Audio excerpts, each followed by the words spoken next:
Assalamualaikum warahmatullahi wabarakatuh. Selamat pagi, siang, sore, malam ya bagi teman-teman pertanian yang bisa menyaksikan video ini. Saya Bagas Prabowo akan menjelaskan materi mengenai metode penyuluhan pertanian. Nah, di sini sebenarnya metode penyuluhan pertanian itu banyak sekali ya. Seperti yang kita ketahui bahwa kita jelaskan dulu metode penyuluhan pertanian itu apa sih?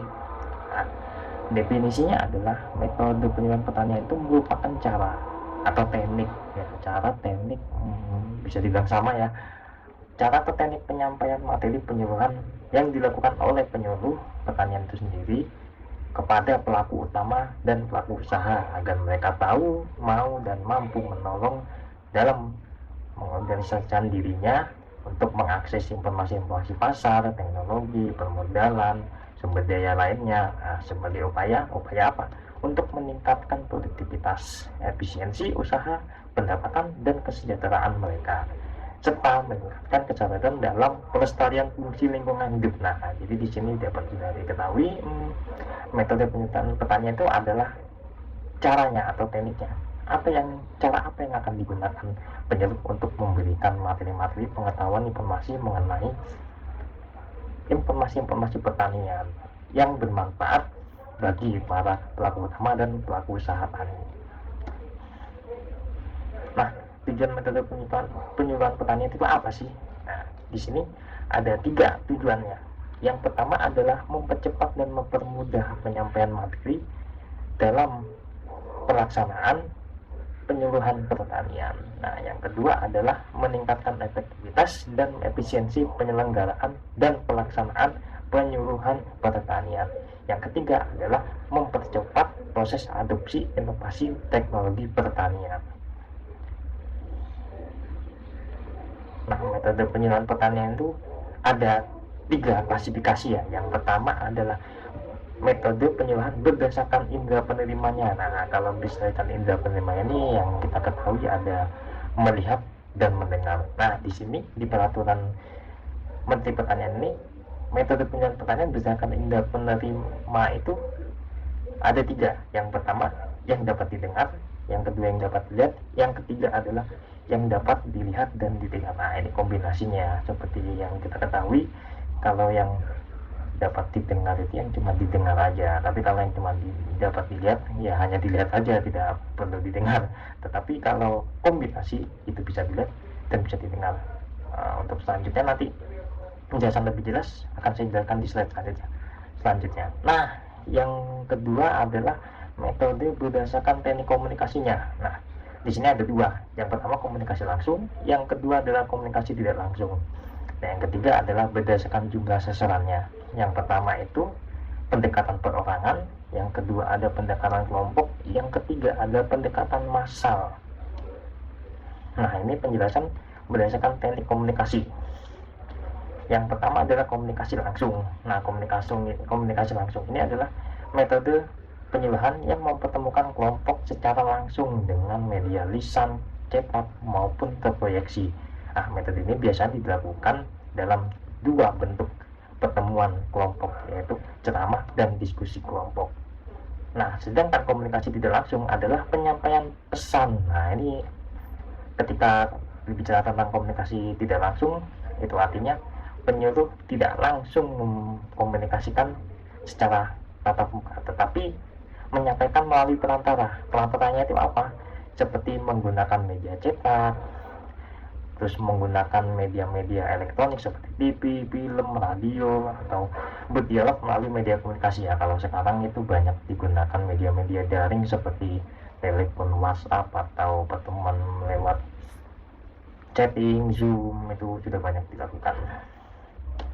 Nah, yang kedua ada berdasarkan jumlah sasarannya. Nah, metode berdasarkan jumlah sasaran yang dimaksud seperti apa sih? Nah, kita lihat penjelasannya nih. Nah, yang pertama adalah metode perseorangan. Nah, metode perseorangan ini dilakukan dengan mengunjungi sasaran di rumah atau di lahannya, di wilayah pertaniannya, dengan memberi surat atau sejenisnya. Nah, yang kedua adalah metode kelompok. Metode kelompok ini pertemuannya dilakukan secara berkelompok seperti kursus, demonstrasi, dan lain-lain. Yang ketiga ada metode lewat media massa. Nah, kalau lewat media massa ini berkelompok namun banyak massa gitu. Nah, metode lewat media massa ini penyuluhannya dilakukan menggunakan media massa itu seperti radio, TV, surat kabar. Nah, ini dapat dijangkau oleh banyak sekali massa, banyak sekali sasaran-sasaran yang akan dituju, di mana media massa dapat mempercepat proses perubahan tetapi jarang dapat mewujudkan perilaku. Nah, ini dapat dipublikasikan, dapat ditangkap, dapat disaksikan oleh banyak sekali sasaran-sasaran tetapi jarang mewujudkan perilaku perubahan. Nah, yang ketiga ini berdasarkan indera penerima. Nah, tadi kita sudah mengetahui ya, didengar atau dilihat atau keduanya. Nah, yang dapat dilihat itu adalah memberikan penyuluhan.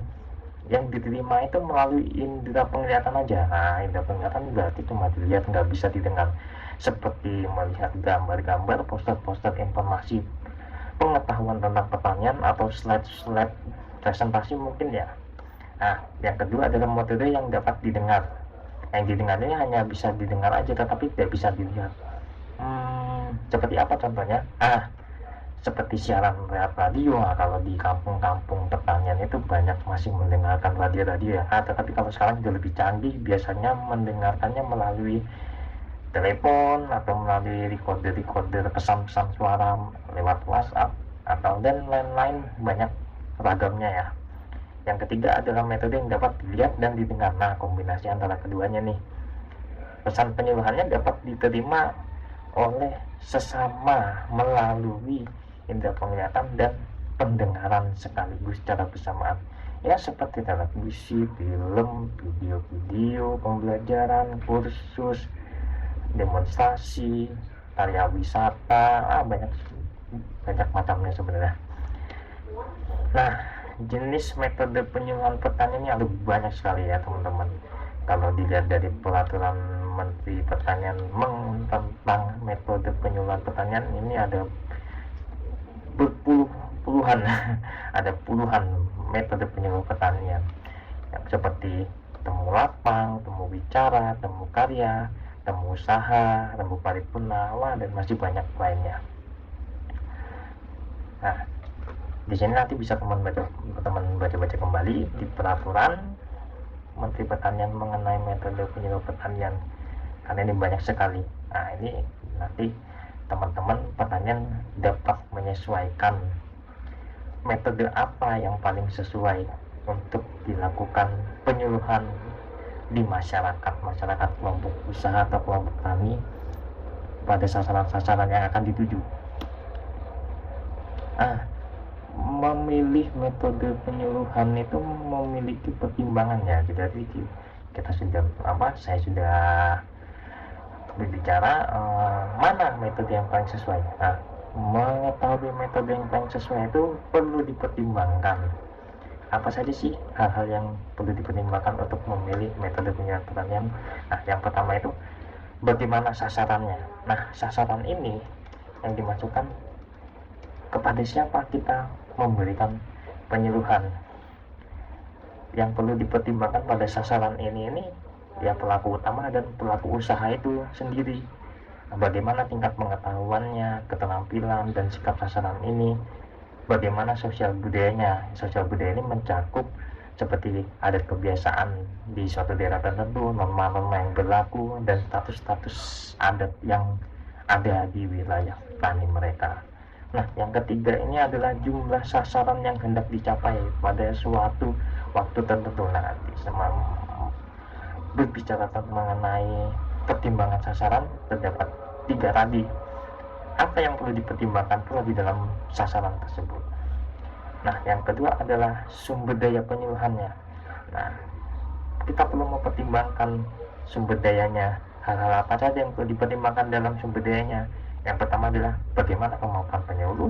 Yang kedua adalah apa materi penyuluhan yang akan diberikan. Yang ketiga, sarana dan pembiayaan penyuluhan itu sendiri. Nah, yang ketiga ini hanya sebenarnya yang paling harus disesuaikan ya, yaitu keadaan daerah. Nah, hal yang perlu dipertimbangkan dalam menetapkan metode penyuluhan dari aspek kondisi daerah itu seperti yang satu musim. Nah, dia musim di dalam pertanian seperti padi ya, sawah ya, itu kan terdapat dua musim, musim penghujan dan musim kemarau. Nah, itu perlu dipertimbangkan lagi bagaimana keadaannya. Yang kedua adalah keadaan usaha tani di suatu wilayah itu. Yang ketiga adalah keadaan lapangannya.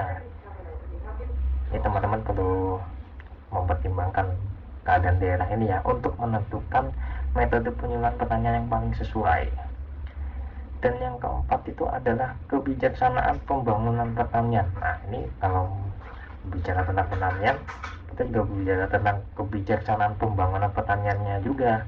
Nah, bagaimana kebijakan pemerintah atau pemerintah daerah dalam menentukan atau memilih metode penyuluhan. Nah, biasanya pemerintah ini berperan untuk memberikan metode apa sih yang sesuai untuk yang akan diadaptasi, yang akan dilakukan di wilayah A, wilayah B, atau wilayah C, seperti itu. Untuk selanjutnya,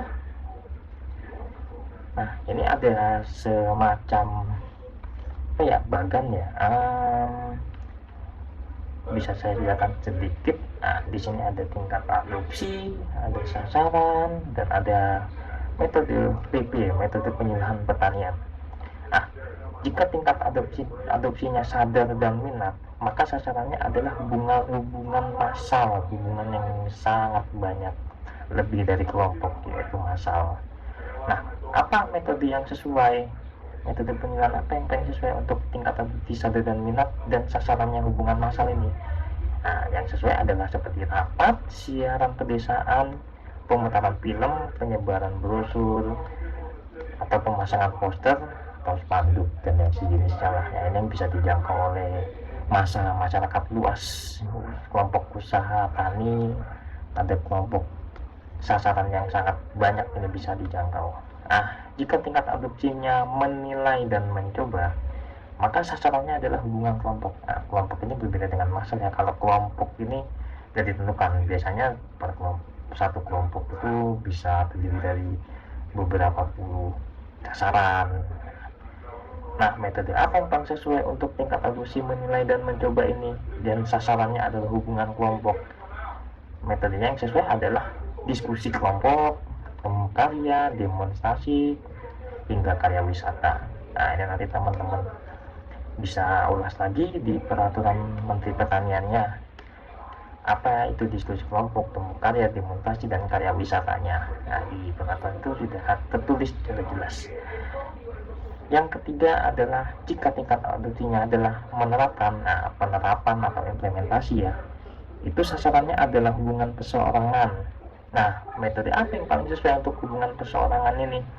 Yaitu kunjungan usaha tani, kunjungan PKK atau perorangan, tetapi yang kunjungannya dilakukan di suatu rumah, di rumah sasaran tersebut. Di kunjungan rumah, surat menyurat, atau telekomunikasi ya. Telepon bisa by WA, sekarang sudah lebih mudah untuk melakukan penyuluhan secara perseorangan. Jadi teman-teman penyuluh, teman-teman pertanian, jika sasarannya adalah hubungan perseorangan, ini sangat lebih mudah.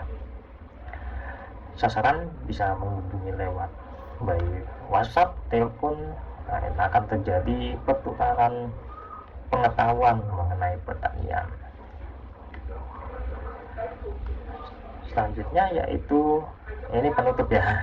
Nah, metode penyuluhan pertanian ini intinya adalah digunakan sebagai dasar dalam penyelenggaraan dan pelaksanaan penyuluhan pertanian untuk meningkatkan kemampuan pelaku utama dan pelaku usaha dalam melaksanakan kegiatan usahanya.